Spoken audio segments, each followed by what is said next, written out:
Hi, this is Lori from To The Trade from Interior Design Community. And hi, Niall. I have Niall with me. Hi. Always awesome to see you, Niall. It's been a little bit since High Point now. So we're back at it. We're working, we're doing our thing, Yep. getting back in the day to day. And we have Emanuela Schneider with us, and she does marketing for interior designers. And so this is a topic I know many of you will want to listen to because it's one of those things that every designer feels is just such a burden on their day. They don't want to do the marketing. It's just it feels like another job on top of their already busy job. And it's something that they would love to outsource to someone like you, Emanuela. So tell us a little bit about what you do. Oh, well, thank you for having me again. Yes. I do social media for interior designers specifically. So mainly right now is Instagram management and strategy and Pinterest management and strategy, but also, email newsletters, blogs, LinkedIn, TikTok, the whole deal. I love that. I love that. I love specifically because I really do believe a good trifecta for designers is like having Instagram, at least if you're going to have like Instagram. To me, Instagram, Google My Business or the Google Business reviews section, and then an email newsletter, hopefully with some sort of content, like a blog part of it for your website, are like the most important still to this day, don't you think? I completely agree. Yeah. Yeah. Because of Google. Yeah, we have been talking about this behind the scenes that we kind of think that that's going to be changing with ChatGPT, their search going up. And I know I sent Niall an article about that this week, and I really wanted to talk to you about it because we're seeing that even Apple is saying that Google searches are down. Now, Google will tell you they are not, but the truth is they are because people are ChatGPTing instead of Googling. And they're integrating more and more AI into phones and into lots of different tools that we have out there. I find I use ChatGPT all day long. And so some of my strategies in the past year have been how can I come up in ChatGPT for results versus how can I come up in Google for in results. I mean, I still think Google's very important and it interplays with results for ChatGPT, but it's not entirely the same. In fact, we did something yesterday. I'm just going to give this to you as a tip real quick because this is I brand love new. it. We did like a little bit of code you can put in your header for your website that will make your site show up more in ChatGPT that we got from ChatGPT. So hopefully it's working. But we're always thinking from a blogging strategy, how can this show up more in ChatGPT versus how can this show up in Google now? I mean, really, really turning that dial. So I'm sure that there are designers too that are starting to think that because I think that Google's results have always been really good, but it's also full of noise and there's a lot of pay to play. So from a designer perspective, I'm sure some of you have like had friends Google your like who's the best interior designer in your area. And sometimes you come up and sometimes you don't. And you're like, why is this other designer who's not even in my town coming up above me in my own town? Exactly. Things like that are Yeah. just super annoying because maybe they're gaming the system with blog posts or maybe they're gaming the system with reviews and using your town as keywords in those reviews. So I'm just curious, what do you see as the changing dynamic between Google, ChatGPT, and how people are found in marketing? Yeah, I could not agree with you more in that sense. Like I barely use Google. Right? Yeah. Yeah, it's more ChatGPT. I mean, ChatGPT gives you a lot of really good marketing ideas and strategies, whereas Google, you're gonna have to like dig a lot to find exactly what you want.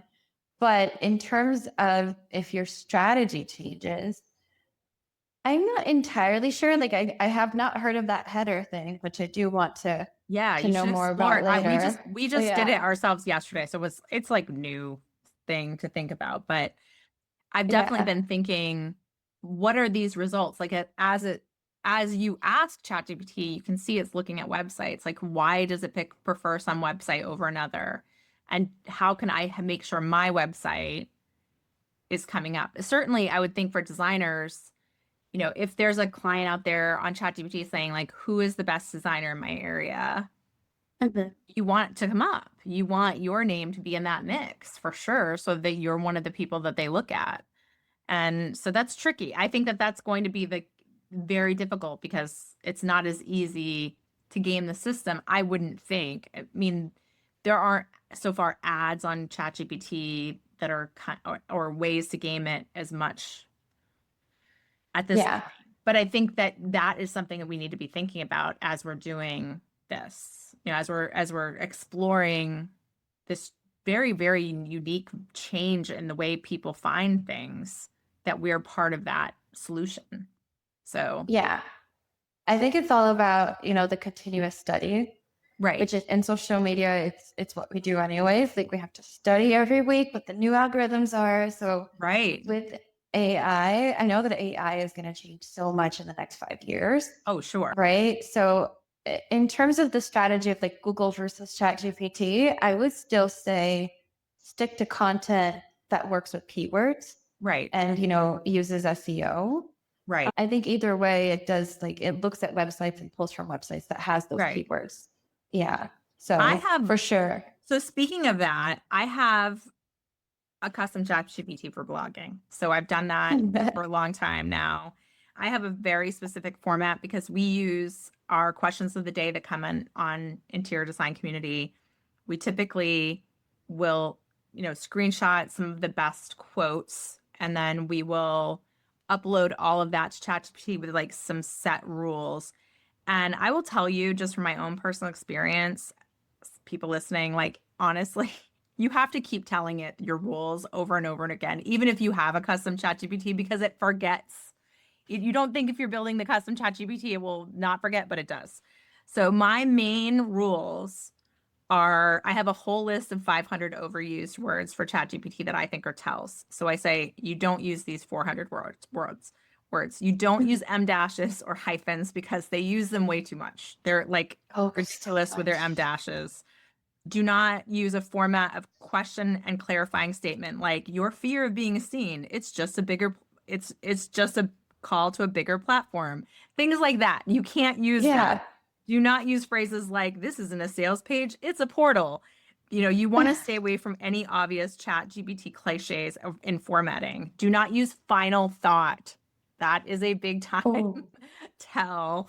Or at a conclusion to the article. Must be 1,500 words, must be formatted so that it can be found in ChatGPT, must be formatted to copy and paste into WordPress, because then I use the visual editor afterwards. So it gives me HTML, by the way, which I put into WordPress. Then I visual edit it because it's way faster. Must include full quotes from my screenshots, must include links to their Instagrams, must include 2 internal links to my own website, and give me 2 ideas for resources based on this article that we should be providing for interior designers. And then I kind of use those as follow-up articles later on down the line. So that is, and I also have given it a ton of samples of my own writing so that it knows my style and how I write. And that is sort of I have to copy and paste this same phrasing every single time, no matter what, even with my custom ChatGPT, because it doesn't remember. It will do a blog post that has 800 words and nothing is linked. And I'm like, did you not remember the rules, ChatGPT? Like, I start to get mad at it. We had some ground rules here and you're not following them. Yeah. What I've realized that like it has to do a lot is if you know that it's like getting something right. I love that like we're talking about like how to train AI, but yeah, right. If you notice that it's doing something right, you have to say like keep this in your memory for the next time, and then it like saves. But sometimes it just doesn't save. It just doesn't remember. It's just like yeah. And then you find yourself yelling at it, or not really, but kind of like getting mad at it. You're like, come on. We talked about this before, ChatGPT. Exactly. Just give me what I want. I need to move on with my life. Because Yeah. the whole point is that, and I'm sure that the designers come to you too with this. It's like you want, they want to do a lot of marketing. I mean, I don't think there's any designer that doesn't want to have several blogs out and have great viral videos and have, clients asking questions of them on their Instagrams and, a dynamic give and take. But they just don't have the time. And also when they do have the time, they're doing it and sometimes it feels like for nothing. Like they're just not hitting because it's not, maybe it's, inconsistency or whatever, but then it just feels sometimes like I did all that work for nothing. I got 5 likes Exactly. and 2 comments from my cousin. Like, you know what I mean? Like this is not what I wanted. Why am I spending my time on this when I have a deadline and projects and 10 phone calls to make? So how are you working with designers? Because I think that the biggest part of that is, I know in conversations I've had with Niall, it's like the idea of handing it over is so difficult for a designer because they know what they know and they want to make sure that their voice is mimicked correctly, that they're the way that they would present themselves. How do you handle that part of what you do? Yeah. So the voice part and the branding, I have a full onboarding form before I actually start working with them, and they fill it out. And basically in there, it does talk about like, what their goals are, what they actually want in the next year out of marketing and social media, but also what words they like, what words they don't like, if there are any pages they want to emulate, if there are any, other designers that they don't really love the wording, if they like short or sweet phrases, or they like more formal, more serious, all of that. And then basically with that, you create like the 1 month content calendar. And then for the first month that I've worked with them, they review it obviously before posting and anything if they want to edit. Usually they don't give like many edits. They're just like, oh, maybe change this word, maybe change that word. And then based on that, you kind of like get to know what they actually want out of it, because sometimes they say like, oh, I don't love this, and I stay away from that wording. But then you do stay away from that wording, or you use a specific wording. And then while you do that, they realize that, they actually, what they say they want isn't what they actually want. That's like an interior designer with their own client. So I think they'd be Exactly. familiar with that.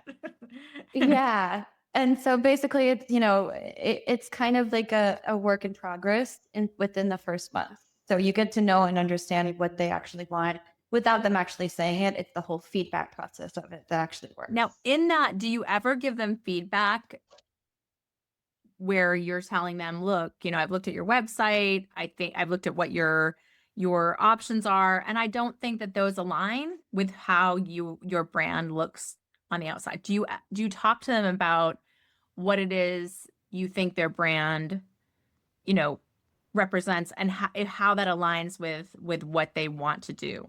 So, for instance, let's just say it's a designer and they want it to be very serious, but you can tell their work is very informal. You know what I mean? It's not very serious. And they're probably the kind of client, maybe they have young families and things like that. Like, do you ever push back and tell them, look, when I'm looking at your website, it looks very fun and playful and young families, and then a serious tone might not go over as well with that audience?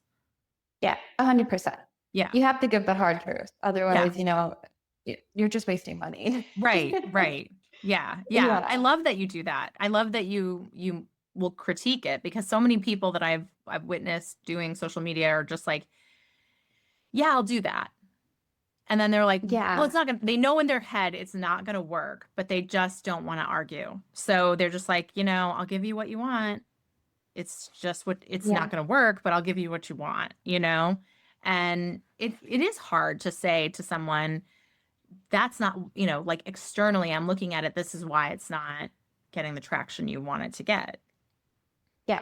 Tough I job. think, yeah. Sometimes I feel like it's probably for most businesses, not even just interior designers, but it's really difficult to separate like what the business is and what the person is, Yes. and what's going to be beneficial for you as in a marketing standpoint, and what you really want to post as a person. Right. Well, I've seen Yeah. that, you know, you Should and I you have had separate the conversations two? about Should they that. be separated? Sorry? Do you think they should be separated? No, I think there should be a mix. But Okay. yeah, you want people to get to know you and the person behind the brand, but Yeah. you also want to post something that the audience is gonna like, not that you're gonna like. Yeah. I struggle with that. See, I never know if you should post both, or I just, and how do you infuse that, and like what's too much, what's too little. So I'm just, was curious when you mentioned that. Yeah. Yeah. Yeah. I saw that you had a post. I'm not sure if it was when you posted, but it was like one of your recent posts. And it was like the High Point Market and saying that you had like a full camera of photos. And then you just posted a picture of yourself. And I was going to say, like, Niall, you should totally be posting. That was a wonderful caption. It was so good. And I would not change the caption, but I would totally Yeah. post like a picture of you and then what you'd actually took a shot of, because then Okay. yeah, it's like you wanted to get all of those words out there, and that's for Yeah. you and also for the audience, but the audience does want to see like what you're doing in there. Okay. Yeah. Yeah. Yeah. Yeah. And so I thought, yeah, and I think like I take so long to post, like I'm like literally in my head about posting. So what I did in High Point, what I tried to do was I tried to put everything in stories this time. Like I didn't even think about, like when I took a picture of something, I just put it in stories. Like everything I took pictures of, I put in stories, because otherwise I will deliberate, and I will say, oh, maybe it's got to go in Lightroom, and then maybe I should straighten it. And then maybe it's got, like, literally I will perfect it and then I'll post it. But when I put it in stories, I started perfecting like maybe the first two, and then I was like, nope, just take the picture and just send it. Like take the picture and send it, take the picture and just send it. And then I started doing it that way. And then like people who were taking pictures of me and like tagging me, I just was reposting that. And like I just was like, send it to stories, send it to stories, send it to stories, just to sort of keep the activity going, I guess. But I'm horrible when it comes to the feed though. It's bad. It takes me forever to post. Really, forever. So It is Yeah. hard. I mean, it is hard to get out of your head sometimes. I mean, especially for you, Niall, because you've got like, or not for all the designers, because you've got so many choices and there's only so many days that are pretty, right? I mean, there's not many days that you're doing the work. You're like, okay, here's yeah. me on the computer. Here's me talking to my rep. You know what I Yeah. mean? Like that's your day to day. So, it's Yeah. not always the reveal or an install Exactly. or, those are few and far between. Or like you just don't think that the things you think are exciting to other people. Like for instance, like the furniture that I got from Italy, like from Parma, like Italy, came yesterday, and like I was exhausted, right? And then but when I got home from my office, but when I saw that crate, like you should have seen me, like I was like on top of the crate, like cracking, because I was like to get the furniture out, and I'm like so excited, I'm jumping, like I'm just thinking to myself, like I wonder if this is like what kids feel like when they get like a new video game and they're up all night. And I just kept walking by the living room, looking at the chair, like, you know what I mean? That's exciting to me, but I'm like, that's not gonna be exciting to anybody on social media. Like, so like I don't post that kind of stuff.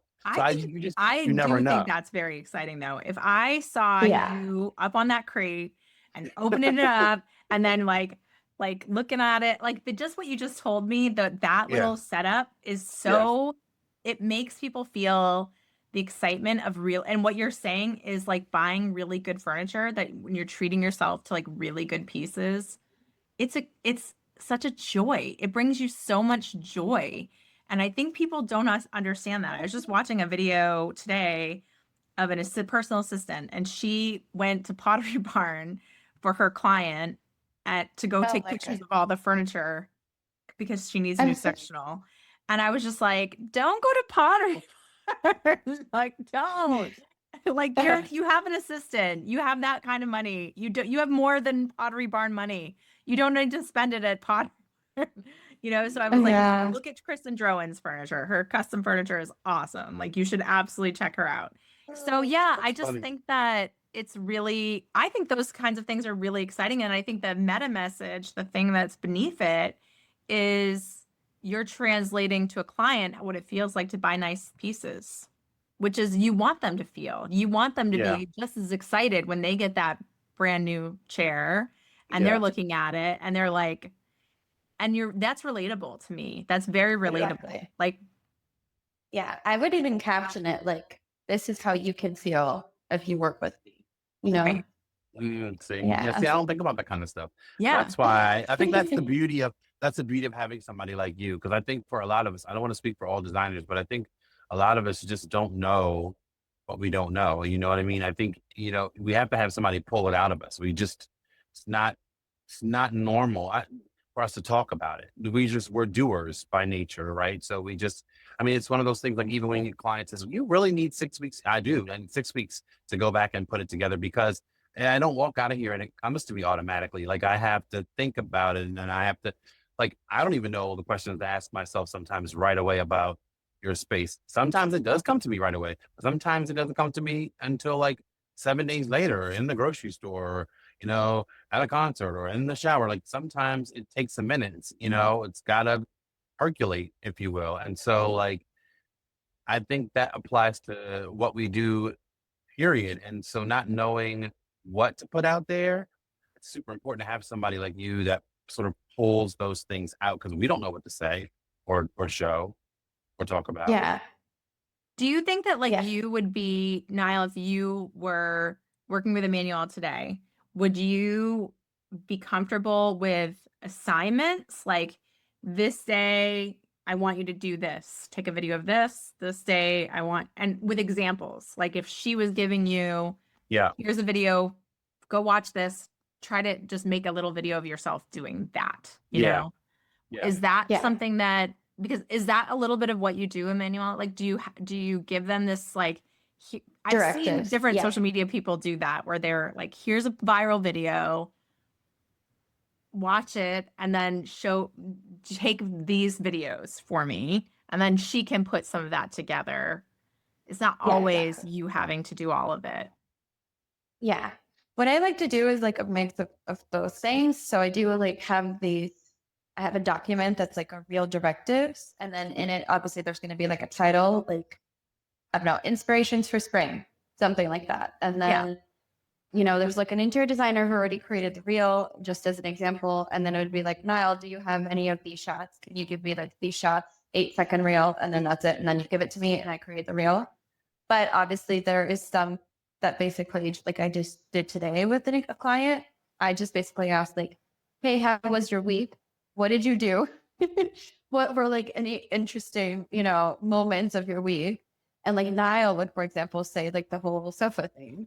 And then I would be like, cool, can you just send me a shot of that? Because that's like you being original versus like, copying someone else. And copying someone else, like sometimes obviously wouldn't be copying 100%, but, I'm getting into the trend. Obviously, like works if your audience wants to see that. But it is really good to have like these unique ideas and actually see like what you specifically are doing during the week. Yeah. I think, Yeah. and also it could speak to, you've got something in Parma, and like, I love that. It's such a sweet, brings up being in Italy and getting Yeah. fun opportunity, and that you're scouting furniture in Italy. Like, that's so Yeah, I know, fancy, right? I mean, Right. you're so fancy. So Very. Not everyone gets to do that. So No, that's I just get like a it. very exciting thing. Yeah. Yeah. Yeah. Yeah. I love that. I think that this is where people sometimes just struggle. Like, I think Niall's 100% right that it just feels, when you have endless ideas that you could think of, and then you don't have the skills to put some of those professional photos and professional videos together, you're just like, I don't want to look stupid. I don't want to look less than, like, they did that, but it looks really good. I don't know Yeah. how to do that. So it puts them in paralysis where they don't feel like they can.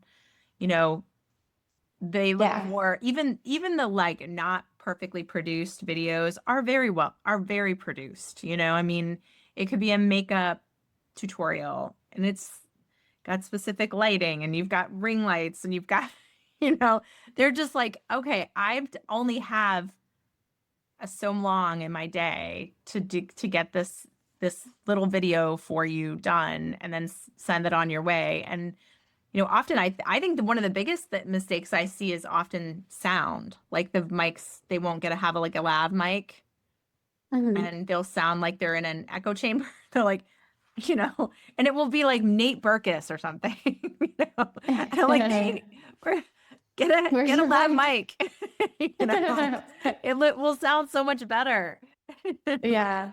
Yeah, That's why I like to start with like the easier videos where you don't have to necessarily film yourself first. You can just be like a point of view reel.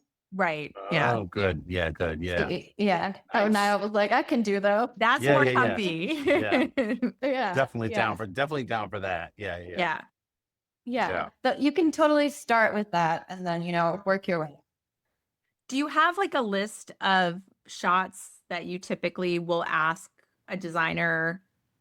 Try to start thinking in terms of things as shots. Like you have an install, like to remind them, Yeah. when do you have install days? When do you have anything going in? When is a new piece coming in that you're going to be examining? Are you going to a trade event? Like, can you get me shot? Do you try to give them a list, like homework all the time? Is that how you manage that? I wouldn't say necessarily homework, but yeah, I asked them like if there are those specific days. Also, let me know like if the sound ever is too much. I can always go in my car. Sure, sure. We can't hear it. Okay. So Perfect. Okay. Yeah. I asked them like what day. So for example, like last week my client emailed me for some coincidence, she in July has like 3 photo shoots for, completed projects. And then based on that, I'm going to create like a shot list because I already know like the project itself, the process, the design directive. So based on that, I'm going to create like a shot list. And obviously like there's going to be a shot list of the details and, I'm going to get like inspirations for before and after videos and all of that. And then I'm going to send it to her. So it's not just going to be a shot list of like this, and this. It's going to be like an example of the real directive that I told you. So it's still going to have like, give me a shot at this, but based on this. So she has like something to compare to. So she's not lost and the photographer isn't lost either. right. But yeah. And also obviously taking advantage of these photo shoots to actually have professional photos of themselves. Yes, So, I love that. I love when you yeah. mix a photo shoot day in a professional like work shot, like some work shots for you because it shows like this is what you even though it's really hard because most of the designers I know on photo shoot day are like in sweats, running Yeah. around. It is an intense day Yeah. to look good on because you're like, it Exactly. is a lot of actual physical work, like moving everything out of that room and styling it perfectly. I was actually just talking to we were just talking to Scott Meachamwood, who is like this celebrity designer. He's worked for Ralph Lauren for years and then went out on his own, did his own fabric line. And he loves photo shoot day. And I was just blown away because I've been on many and I'm like, it's the worst day in my life. It's so stressful. I feel very stressed out and that's not even my photo shoot, but I feel very stressed out on those days because I'm like, there's so much money riding on it. The client's usually like wanting to come home and wanting their house back. They're like, why is this taking so long?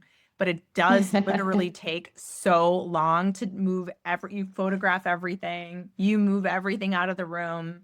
I mean, it's got like their security cameras in it. It's got their mail. It's got bills, Yeah. pictures of their kids. Like you're taking all that out, even though it was maybe finished a month ago. It's just totally lived in. So moving everything to the other room and then bringing in hydrangeas and arranging them perfectly and getting water for them and you're organizing all the dishwasher detergent cubes in the little jar and it's just like Yeah.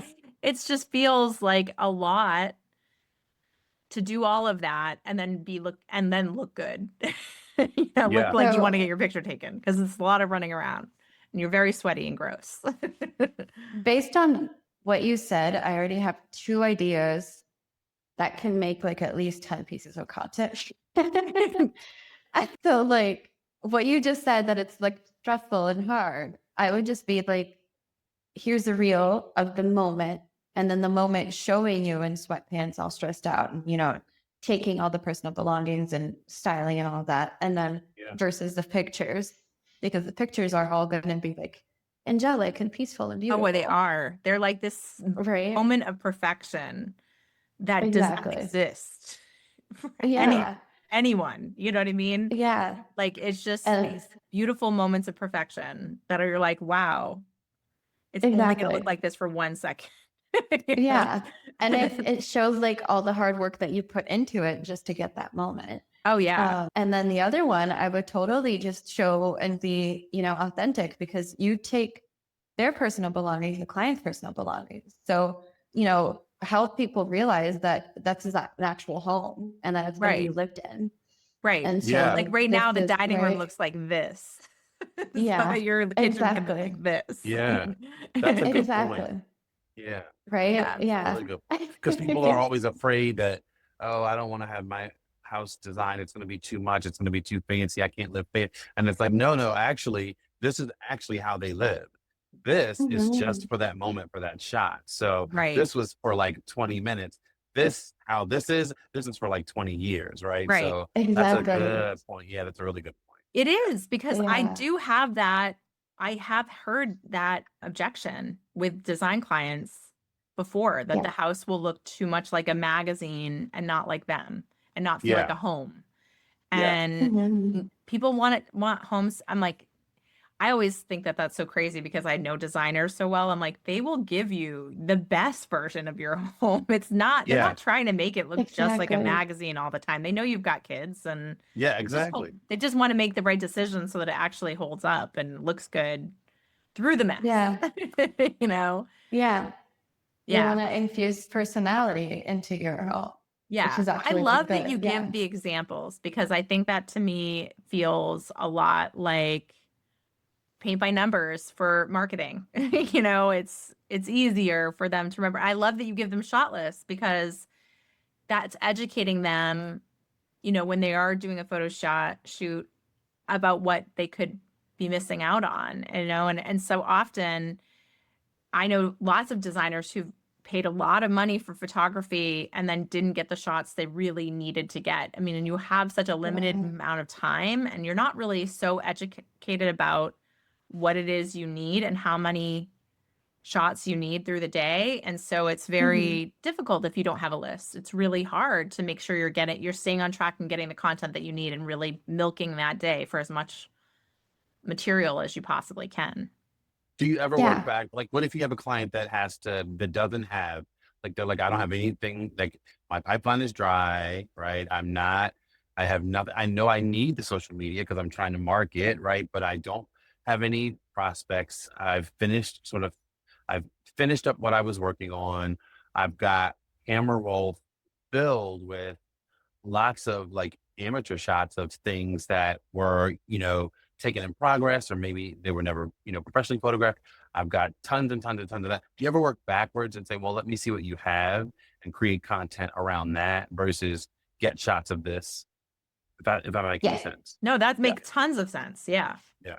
Yeah. That's actually what I do most of, because it Oh, takes okay. a Okay. long time to, this, obviously. It takes a Yeah. long time to have the Yeah. professional shoot. So Yeah. during that Yeah. time, I'm like, well, what do you got?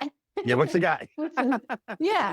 Which is why Okay. I always All right. ask, like, what are you doing during the week? Or are there any site visits, things like that? Because even just a site visit, a potential client wants to know, if you're going on a site visit, what does the site visit look like?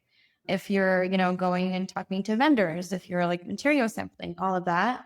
But in your day to day, if you already have the progress shots, then I would basically ask you, like, hey, Niall, can you give me the progress shots? And then can you give me the 3D rendering of, what the space is going to look like? And then I would totally create a reel off of that, or, in progress, and then what it's going to look like post. It doesn't necessarily, we're always talking about reels. It doesn't necessarily have to be a reel.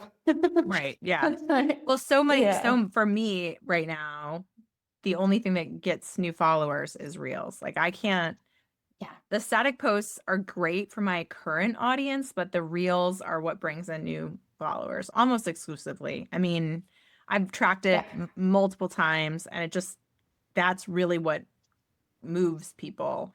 So, I mean, we do a lot of video content also on YouTube, and We do pretty well on YouTube too, but it's constantly reels are my number one for sure. Yeah, yeah. I feel like they changed it, Instagram. Yeah, they're always changing it. Yeah, because it is mainly like reels now are for non-followers, and then carousels are to maintain your current followers and create like a Right. build a relationship. So you should definitely be posting both if you're not. But yeah, some people I feel like it really depends on the quality of the reels, because there are a lot of people who use these trends to just get these non-followers become followers, and then you're like you have like 15K, more followers, but are they really, seeing good quality videos, and are they really your potential clients? Right. Yeah. So That's I key, would, right? Are they a potential yeah, person, which is very hard because a designer is local for most part. I would say there are some designers who do international design and design all over the country, but I would say 99% of interior designers are designing in their local area. And so how do you make sure that you're finding potential people to follow you that are actually in your local market? yeah. I would start engaging with your local market. It's not just about posting, and the keywords. It's way more about creating actual relationships, which is engagement for Right. sure. Right. Yeah. I know I did a talk in Chicago about like how they can kind of do some of that. And, even just picking like one event that might happen per month. So, like right now, it's Mother's Day. So, you could think of like the 10 cutest places to have Mother's Day brunch, Yeah. their interiors are beautiful, their menus are great. And you might write a little blog about that, and you might include that in your newsletter, and you might send that on Instagram and put it in stories and tag every one of those brunch spots. And now you're building a relationship with 10 restaurants. I mean, who wouldn't want to reshare that when they were named like the 10 cutest Exactly. places to have Mother's Day brunch? I would want to share that if I owned one of those restaurants. And if it is a Yeah. luxury business, now your blog is being seen by their followers, and their followers are people potentially in your own area that service the same kind of clients. So it would be like a bougie little tea room or whatever, that would attract the same type of luxury client that you would.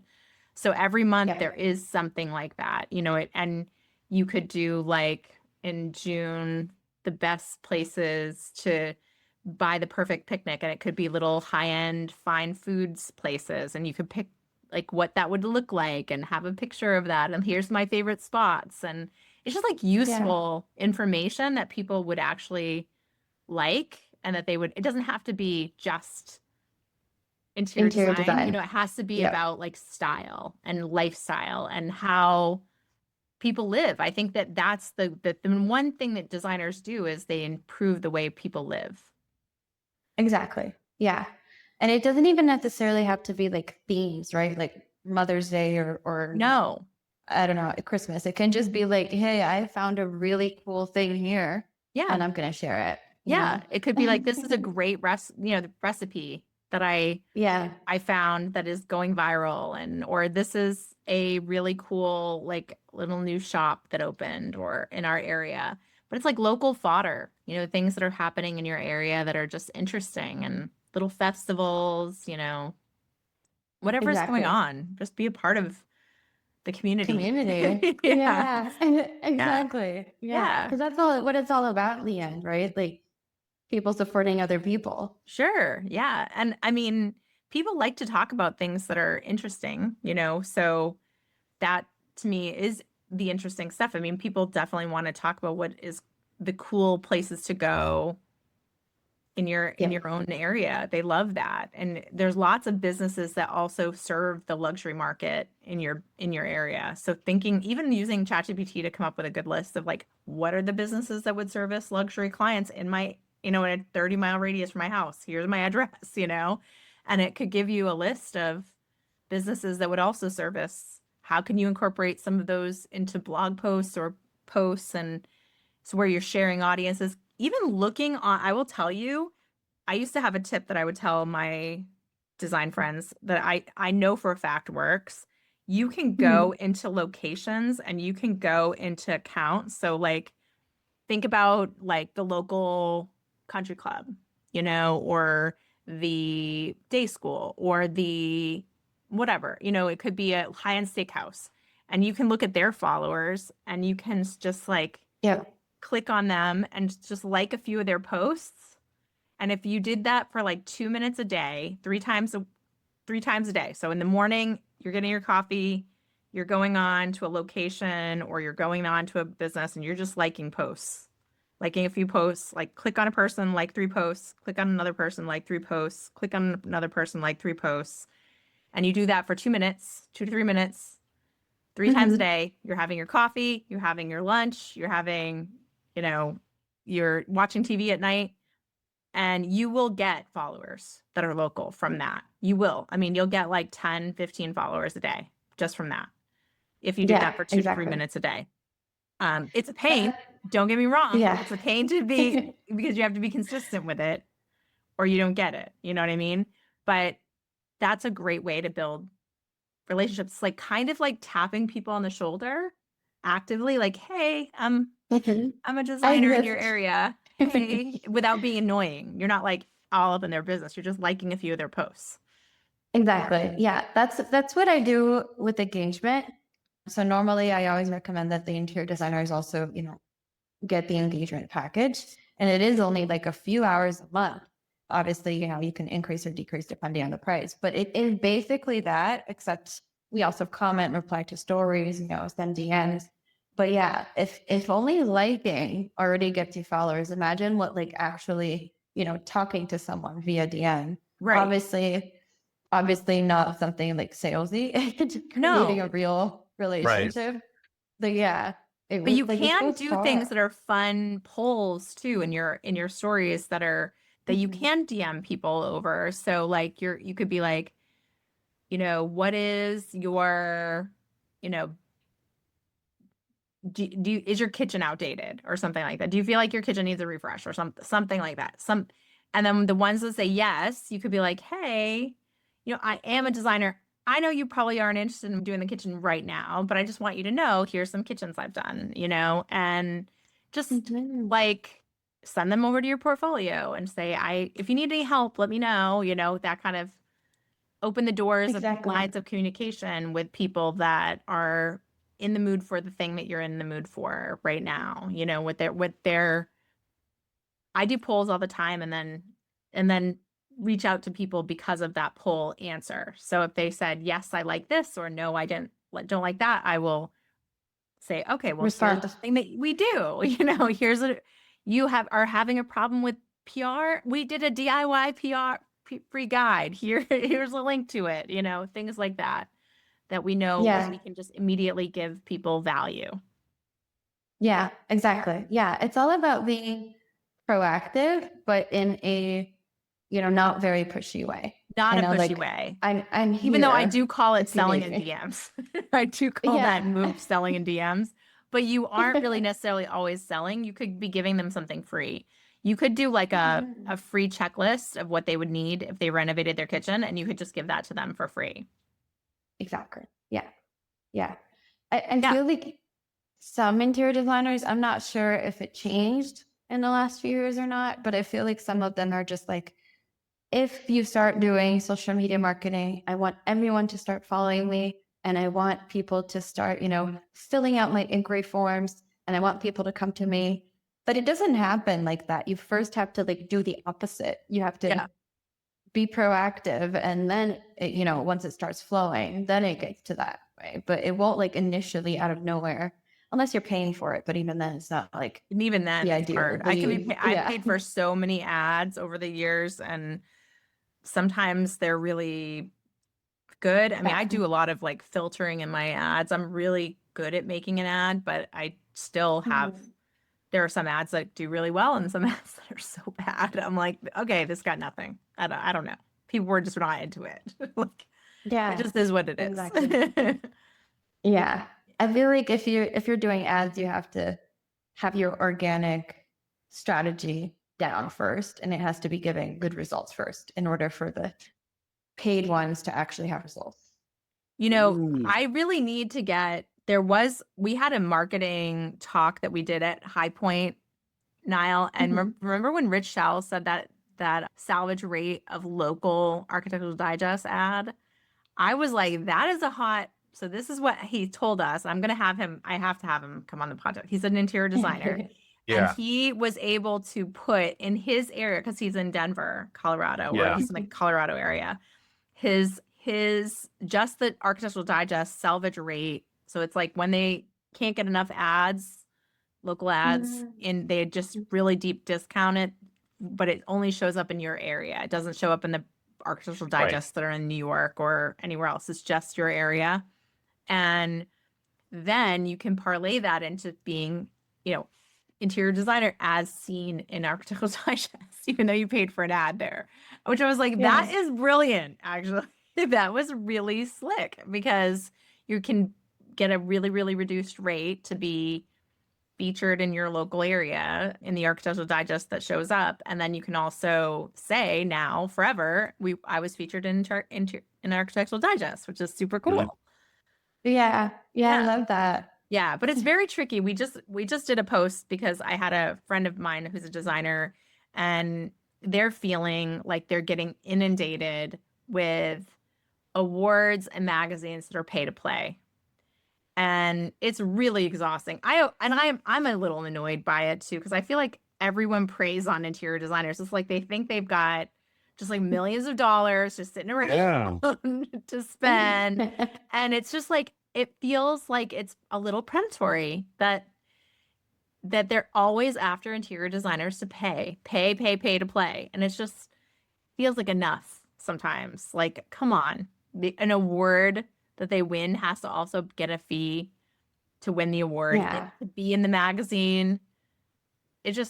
And some of the more prestigious awards too are still asking for fees. It's not just the junky ones. There are some junky magazines and junky like fake awards that you're like, okay, this is literally a made up award to get people to award.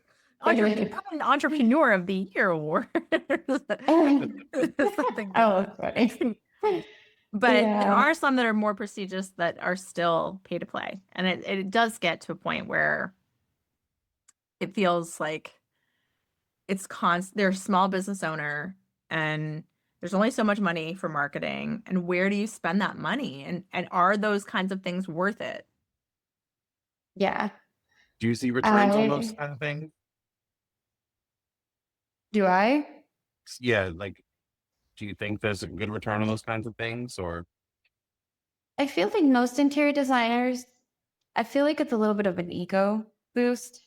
Yeah. But Yeah. I'm not sure if like the ideal client or the potential client really don't care. cares. They don't. Yeah. It is way more about, your personality and your work and your process, and less about like how many awards you got, or even like, if there is a really good award, like a good name that there, and they got like a really good award out of it. Like, I don't think it matters for them, Yeah. Like, I think you're right. I think that you're right. And I wouldn't suggest, like, unless it's something that you really do want to. Which is okay. The ego thing is not a bad thing. Like, I have if you want it for yourself. So yeah, you should want things for yourself. I mean, but it's just going into it. I think, like you're saying, Emanuela, like you don't go into it thinking that you're going to gain clients, because they don't really care about that award, Exactly.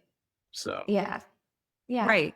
What do you think about, are you getting any pushback on associations for the same reasons? Because I also think that that's also becoming less important to clients over time, from what I'm hearing from designers, like the association accreditation.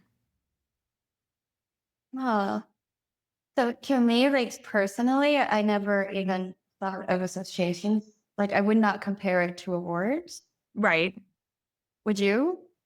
Well, sometimes it's like an accreditation is, in some ways, it's like, just like an award would be, it's a symbol of this person is professional, So right, like not everyone professional accepts you into association But I'm hearing from a lot of interior designers that more and more of them are telling me it matters less to them over time, you know, You mean whether they're in an association or whether they're whether they're in an right? association. Yeah. Hmm. Yeah. Oh, yeah. Yeah. I had that one. I was asked that one time in the very beginning, and I didn't even know honestly. They specifically were looking for a designer that was registered on the ASID website. This is when I was first like working, and they found me there and they hired me. I didn't know until they wrote my review that that's Oh, what they specifically wow. were looking for. But that was the only time. That was the only time that I had somebody say, and not directly, this was indirectly, because I didn't know that they wanted somebody that was associated with this particular or association. But no, that was over 10 years ago. I never heard that again.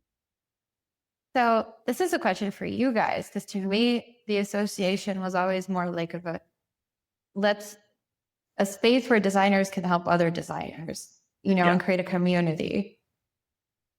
It was No, never about I think in some way, I think it really is dependent. It's It's dependent. supposed to be, I would think. I think it was that maybe it originally, from what I've heard, and a lot of these associations are really a lot older, so maybe Mhm. 50 years or over 50 years old. And so the people that founded those associations are long gone, they're just not a part of the association anymore. And so I think that originally there was a need to be taken seriously, for sure. Like, we're professionals, we're not just pillow fluffers, that kind of Yeah. situation. Yeah. I think there was also wanting to, educate the market that this is a serious business and there's a lot of like technical aspects to that. I think there was also a part of that was about creating laws that are like some lobbying and to make sure that some accreditations are through their particular, because then it became about money in some ways. So I think that was like, we want you to be accredited with our accreditation, Yeah. not that one. You know what I mean? Yeah. So I think there Becomes was a lot of political. that.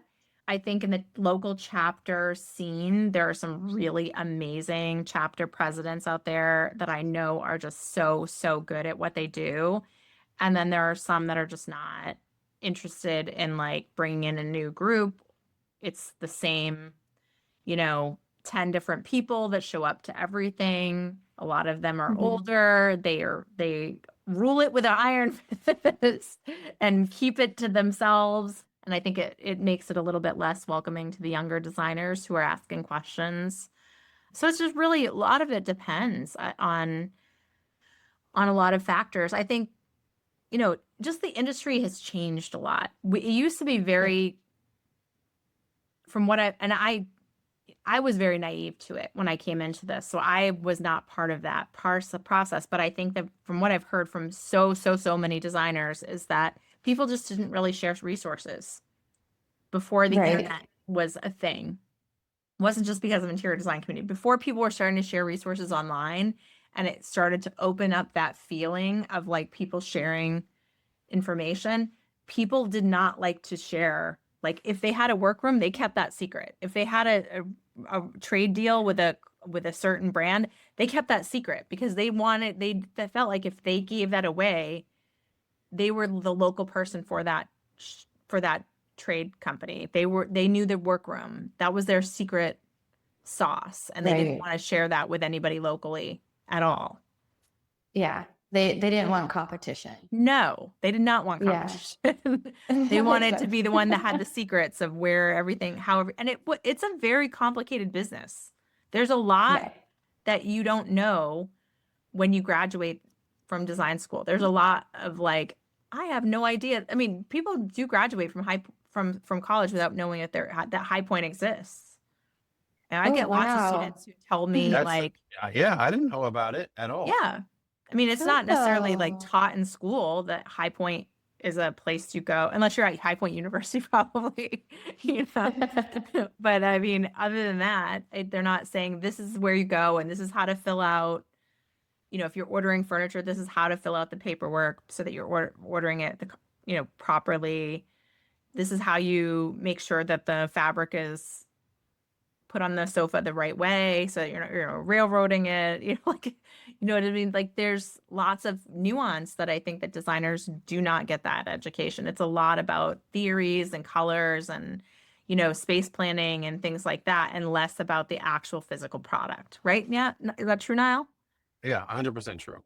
Yeah. Yeah. So I think that Oh, that's like disconnect, and that's a lot of times people are just like, they have to kind of learn this stuff by talking, doing. hopefully talking to others and then Mhm. searching on like now online. But back when that wasn't a thing, when you'd have to pick up and physically call someone and physically go to, these shows, there was a lot of, I mean, there was a lot of gatekeeping from what I hear, a lot of gatekeeping, and people just did not share information. And being online is really sort of what changed that.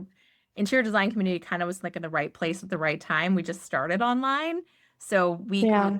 like crazy, but it was really because of the internet. The internet was that space where people could say, oh, this place makes marble, mantles. I've never seen them before. You know what I mean? Like I could find that by searching Instagram, things like that. Yeah. And it changed so much to the point where, like, on my onboarding form, I always ask, like, who are your competitors? Right. Most of them, they don't know. Right. Oh my Yeah. goodness. Yeah, I never really Yeah. thought about that. How would a person know Yeah. who their how would one define who their competitors are? Well, see, that's the thing. I think for interior designers, it's really hard to have like a direct competitor because even if you're like in the same local space, your style is going to be different, or the way Right. that you work is going to be different, or your ideal client is going to be different. So I Right. wouldn't say that there's like a direct competitor. I have never met an interior designer who has a direct competitor, at least, but Right. like they could be competing with like five people in the same circle, but it has to be like maybe one specific ideal client might be in between, but it's not going Yeah. to be like, they're not going to be competing for various ideal clients. So more like your contemporary then versus a competitor. Yeah. I Yeah. I would say. Yeah. But do you think that, Yeah. that it's worth it for them to go in and study who they are competing with locally? Like who are the designers in your town? What do they have on their website? Even if like so many designers I know, even though if they might have like Niall has a specific, like he has a good style. Like I love his style, but It's he beautiful. he could do I know he can do lots of different kinds of styles. I've seen some of his work. Like he doesn't necessarily have to stick to what he does.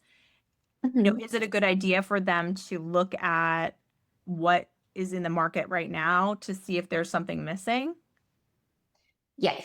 So what the thing is, like, I feel like that's when you hire me. Right, right. Yeah. So do you Because do that? Do you do an oh analysis on yeah. their local market? Yeah, for sure. I do a competitor analysis because they don't really know, like, if they look at their competitor and their competitor is like, posting about this, or, their Pinterest has these pins going on, or their Google has this, they don't know like what is working for their competitor or not. Right. So that's when like someone who, specializes in social media marketing for the industry And it is a sounds really like good you really know the idea. technical stuff too. It's not just like if you're Mhm. digging in to what their ads are and you're digging into what their pins are and you have good tools like that. Those are the good tools. Are you digging into like their websites too, like the SEM rush and what is Yep. oh, I love that. I love that. So that's a tool people use if they're going to find so they can put your competitors in Nile, like their websites, and then it can start to tell them what all the keywords that your competitors are ranking for so that you can Mhm. outrank them in blog posts like head to head. Wow. Yeah, it's pretty Yeah, sneaky, but it's good. It does work. it works so good. And It then, you does. can use Pinterest to, boost the blog even more, Right. which most designers don't do. No, Oh, no. so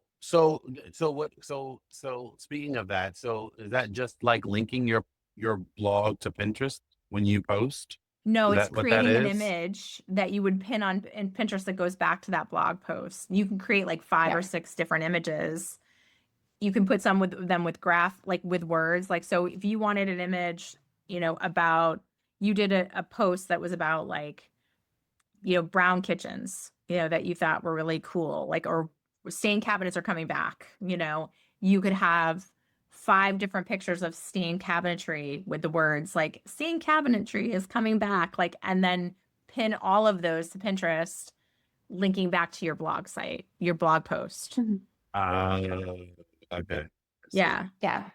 And you don't even have to do it once. Like you can, do 5 different images in one day and, different copy. Obviously, you don't want like the same wording for each pin, but you can just keep doing it, regularly, changing the picture and then changing the copy.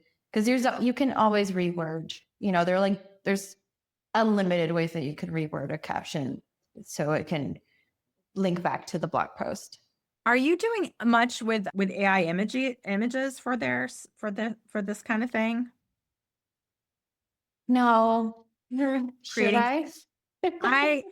I think that Pinterest is coming back, being a little bit tough on AI images, but I think there's always ways around it. Like when you delete some of the metadata in the photo, they can't tell. So, Oh, wow. yeah. So, but they are trying to break it down because they've been getting a lot of beautiful images that, it might be like, beautiful airy living rooms. Then you click the link and it goes to Temu. You know what I mean? Like, it's just like that kind of, those people that are real 24/7 marketers are really gaming the system, and it's making Pinterest a less pleasant place to find things. And so they are aware of that.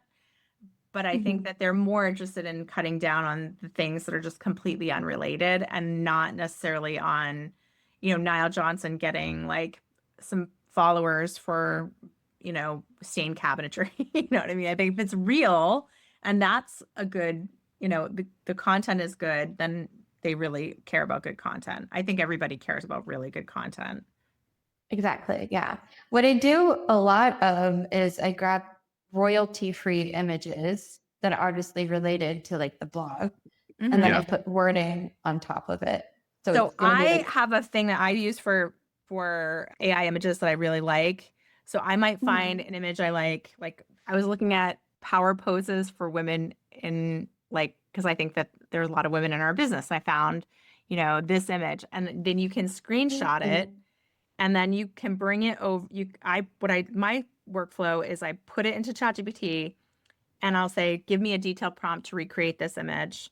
And then I take that prompt and I put it into Visual Electric, which I know it sounds like it's very convoluted, but it takes like a minute, less than a minute. You know what I mean? And then I make Visual Electric has been my favorite for images because it was done by a designer. And so the images are a lot more realistic looking. And you can even say like, I want it to be with this camera. I want it to be black and white. I want it to be whatever you want the style of the photo to be. If you wanted it to be illustrated, you can make it illustrated, things like that.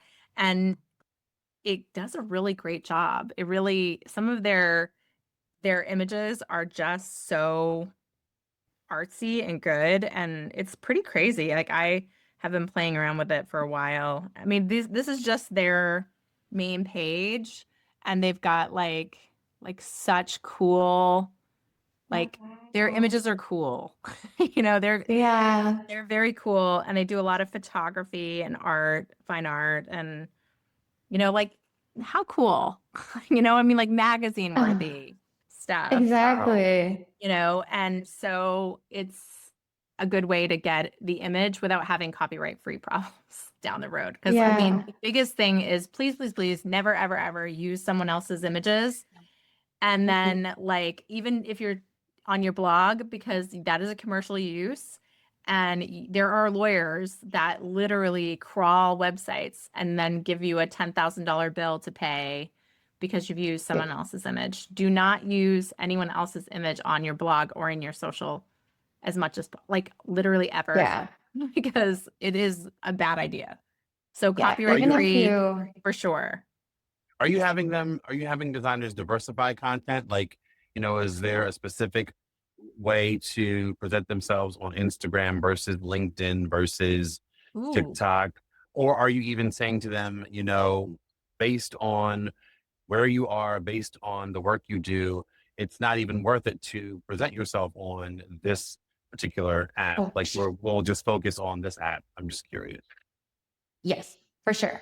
To all the above. Okay. Okay. So, yeah, there are a lot of clients who want to use TikTok, and TikTok, like, depending on, you know, your ideal audience, it's it's it's just useless. Like, your ideal audience isn't going to be on TikTok. Obviously, like, depending on, you know, where they are and like what their age, then I would totally suggest TikTok. Okay. But sometimes they're just like trying to be on TikTok because other people are on TikTok and it just doesn't work for them. And then I'm just like, well, maybe let's start on, you know, Pinterest, Instagram, LinkedIn, where Right. your ideal client is more likely in. And then Yeah. once you have that nailed down, then you can go on TikTok and, you know, test it out. I wouldn't even say like, let's pay for it 100%. Let's start doing it every month. I would be like, maybe let's test it for 1 month and see. Yeah. Yeah, but yeah, for wording, I think depending on each platform, you should definitely word it differently. So for Instagram, you know, I would Instagram definitely do like those personal posts. For LinkedIn, if you're going to do a personal post, obviously make it like still more formal and professional. And then depending, you know, on the way that you even have, you know, your tone of voice, usually on Instagram, I would, if your tone of voice is like more friendly and more approachable, I would still keep it approachable on LinkedIn, but I would probably like shorten it because there are people who have like, I don't know, 6 paragraphs on Instagram captions and it's still like friendly and approachable. And if you're doing that on LinkedIn, then it's just not, you know, it's not the style of what people are in there. They're not going to like relate to it. Short and sweet So on LinkedIn. I think it depends on, you know, what your content is. Like if, for example, if your content is that sofa, I would, you know, make it short and sweet. That sofa idea of like what you want your ideal client to feel like, you know, feel Yeah. the joy and all of that. Yeah. But, you know, if there are like your process, then I would just keep it like that because your process, you know, posts are definitely just going to be more educational and informative. So I think the informative ones, I would just probably not even change anything. But yeah, basically it depends on the content. It's a constant on content basis No, that's for, good to know. Yeah. I've yeah. heard also LinkedIn newsletters are working for a lot of people, like doing a newsletter and turning your newsletter into a LinkedIn newsletter if you have a, or your blog post into a newsletter is working for some people. They're getting people signing up for the new LinkedIn newsletter that they aren't getting on their regular newsletter. So I don't Yeah. know. I have ignored LinkedIn for the most part. I just haven't gotten into it. It's something that I know I should. I definitely have a lot of connections with designers. I've got like 5,000 or so connections with designers, but I don't use it. I really just don't get over there. Yeah. I find it boring. So I don't like it myself. So I think that's why I don't get over there on a day-to-day basis. Yeah. It's just very boring to me. Yeah. Instagram is so my favorite by far, like at this point. I love TikTok, don't get me wrong. I actually really like TikTok, but I don't get as much traction on TikTok either. I think I have like a couple thousand followers or something on TikTok. But I enjoy videos in general, so I do like it. I don't get over there as much. I think I liked TikTok a lot more before it left and then came back. And then it seemed like the For You page was completely different and it was really weird. And I just haven't enjoyed it as much since. Which is great because Instagram is trying to be more like TikTok now. I know. And they have that new clipper, you know, that new video editing. So they're trying to be just like CapCut too. Edit. Yeah, the edits. Yeah. I noticed somebody today for the first time, it said in my notifications, so and so, this person made a video with edits. And I was like, ooh, are we starting to get video notifications when someone does a video and it edits? And is that going to give somebody a boost if they do edit their video in edits versus CapCut or some other resource? I mean, in my experience with all of the social media, they give you the best algorithmic restriction, like least algorithmic restriction when they have something new. So when stories was Exactly. new, when Reels was new, when Reels was new, I was getting 100 followers a day from posting Oh, a reel. wow. I know, it was like Oh, you back in the were golden age of early. Instagram. Yeah. I was like, whoa, this is so good. This is just like it used to be. And then shortly thereafter, it's like 10, 15, because they're like, all right, everybody's using it now. No. That was good. And then it Yeah. was. But I think that's the same kind of thing when something new happens. So like jumping on the bandwagon and trying to really dig in on the new thing works, but we're all still struck with like how much bandwidth we have, which goes back to hire Emanuela. Hiring. Yeah. That's the moral of the story. That's the moral of the story, guys. Hire Emanuela. Yeah. Speaking of that, we were going to put all of your links in our blog post and on this information. So when you do want to hire Emanuela, you know exactly where to go to find her. So thank you Yes. so much, Emanuela. This has been so great. And I know will be so useful to our listeners who really, really do need help with social media. Oh, thank you so much. Lovely as always talking to you both. Love it. Thank Love it. you. All right. Thank you. Bye. Thank you. Bye.